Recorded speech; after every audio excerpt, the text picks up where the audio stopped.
പല ആൾക്കാരും പറഞ്ഞു കേട്ടു ഇത്രയും വയസ്സായില്ലേ സ്ത്രീ, ഇനിയെങ്കിലും നിങ്ങളുടെ ഈ ഒരു ഭീകരവാദം നിർത്തിക്കൂടെ? ഇപ്പം ഞാൻ ഒരു സോഷ്യൽ മീഡിയയിൽ സൂര്യൻ കിഴക്കുദിച്ചു നല്ല ഭംഗിയുണ്ട് എന്ന് കാണാനെന്ന് എഴുതിയാൽ വർഗീയ പറയാതെ തള്ളയെന്ന് പറയും. അവരുടെ ആദർശത്തെയും വെറുക്കുന്നില്ല. അത് നമുക്ക് ദോഷമായി മാറരുത്, നമുക്കും രാഷ്ട്രത്തിനും ദോഷമായി മാറരുത്. ഒരു മുസ്ലിമും ഹിന്ദു ആവണമെന്ന് ഞാൻ ആഗ്രഹിക്കുന്നില്ല. ഒരു ക്രിസ്ത്യാനിയും ഹിന്ദുവായി കൺവേർട്ട് ചെയ്യണമെന്ന് ഞാൻ ആഗ്രഹിക്കുന്നു. ടീച്ചർ വളരെ എനർജറ്റിക് ആയിട്ടാണ് രാവിലെ മുതൽ വൈകുന്നേരം വരെ നമുക്ക് കാണുന്നത്. ഇതിപ്പം അർദ്ധരാത്രി ഏകദേശം ആകാറായി. ടീച്ചർ ധാരാളമായിട്ട് സോഷ്യൽ മീഡിയയിൽ കൂടെ ആക്രമണങ്ങൾ നേരിടുകയും ചെയ്യുന്ന വ്യക്തിയാണ്. അപ്പോൾ പല ആൾക്കാരും പറഞ്ഞു കേട്ടു ഇത്രയും വയസ്സായില്ലേ സ്ത്രീ, ഇനിയെങ്കിലും നിങ്ങളുടെ ഈ ഒരു ഭീകരവാദം നിർത്തിക്കൂടെ? ടീച്ചർ സത്യത്തിൽ ഭീകരവാദമാണോ പ്രൊമോട്ട് ചെയ്യുന്നത്? അത് കേൾക്കണമല്ലേ ചിന്തിക്കണ്ടേ. അവർക്ക് ഇഷ്ടമില്ലാത്തത് പറയുന്നത് ഭീകരവാദി എന്നാണ് അവരുടെ വാക്ക്. ഇപ്പം ഞാൻ ഒരു സോഷ്യൽ മീഡിയയിൽ സൂര്യൻ കിഴക്കുദിച്ചു നല്ല ഭംഗിയുണ്ട് എന്ന് കാണാനെന്ന് എഴുതിയാൽ വർഗീയ പറയാതെ തള്ളയെന്ന് പറയും. സംശയമൊന്നുമില്ല. അപ്പോൾ ഉടനെ അടുത്ത പാമ്പ്. അപ്പം ഇന്നെന്താ മനസ്സിലാക്കേണ്ടത്? അവർക്ക് എന്നെ ഇഷ്ടമല്ല. എന്നെ ഇഷ്ടമില്ലാത്തത് എന്തുകൊണ്ട്? ഞാനൊരു മുസ്ലിം ഭൂരിപക്ഷ പ്രദേശത്താണ് പഠിപ്പിച്ചത്.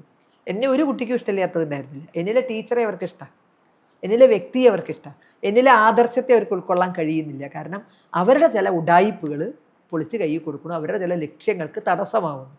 അതിനപ്പുറം ഒരു വൈരാഗ്യം അവർക്കില്ല. ടീച്ചർ ക്രിസ്ത്യാനികളെയും മുസ്ലിങ്ങളെയും ആണോ വെറുക്കണത്? അത് അവരുടെ ആദർശത്തെ? ഞാൻ ആരെയും വെറുക്കുന്നില്ല, അവരുടെ ആദർശത്തെയും വെറുക്കുന്നില്ല. അത് നമുക്ക് ദോഷമായി മാറരുത്, നമുക്കും രാഷ്ട്രത്തിനും ദോഷമായി മാറരുത്. ക്രിസ്ത്യാനി നല്ല ക്രിസ്ത്യാനിയായി ജീവിക്കട്ടെ, എനിക്ക് സന്തോഷമേ ഉള്ളൂ. മുസ്ലിം നല്ല മുസ്ലിമായി ജീവിക്കട്ടെ. പക്ഷേ ഞങ്ങളുടേത് മാത്രം ശരിയാണ് എന്ന് പറഞ്ഞുകൊണ്ട് ഹിന്ദുവിൻ്റെ മേൽ കുതിര കയറാൻ വരരുത്. അതെ, ഹിന്ദുവിൻ്റെ വിശ്വാസങ്ങളെ അപമാനിക്കരുത്. എനിക്ക് എൻ്റെ വിശ്വാസം വലുതാണ്. എൻ്റെ അമ്മയെ പറഞ്ഞാൽ എനിക്ക് നോവില്ലേ? അത് ആരോ ആയിക്കോട്ടെ. അപ്പോൾ ഞങ്ങൾക്ക് സ്കൂളിലൊക്കെ തല്ലി പിരിക്കാൻ ഏറ്റവും ബുദ്ധിമുട്ട് എന്തിനറിയോ? ചിലപ്പോൾ മേലൊക്കെ കയറി ഗുസ്തി പിടിക്കുമെന്ന് എൻ്റെ വാപ്പയ്ക്ക് വിളിച്ചു അല്ലെങ്കിൽ അച്ഛനെ വിളിച്ചു, അത് അവരൊരിക്കലും സഹിക്കില്ല. അപ്പുറത്തെ ഉള്ള ആളും മനുഷ്യൻ തന്നെയാണ്. പക്ഷെ എൻ്റെ എന്ന് പറയുമ്പോൾ അതിനൊരു, അപ്പോൾ എൻ്റെ മതത്തെ അല്ലെങ്കിൽ എൻ്റെ വിശ്വാസത്തെ, എൻ്റെ രാഷ്ട്രത്തെ, അതിനെ ആക്രമിക്കാൻ ഇവർക്ക് ആർക്കും അവകാശമില്ല.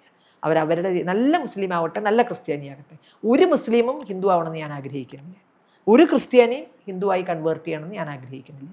അതേപോലെ തന്നെ ഒരു ഹിന്ദുവിനെയും കൺവേർട്ട് ചെയ്ത് കൊണ്ടുപോകാതിരിക്കാനുള്ള ശ്രമം അവരും നടത്തിയാൽ ഒരിക്കലും ഒരാൾക്കും ഇഷ്ടമില്ലാത്ത ഒന്നും നമുക്ക് പറയേണ്ടി വരില്ല.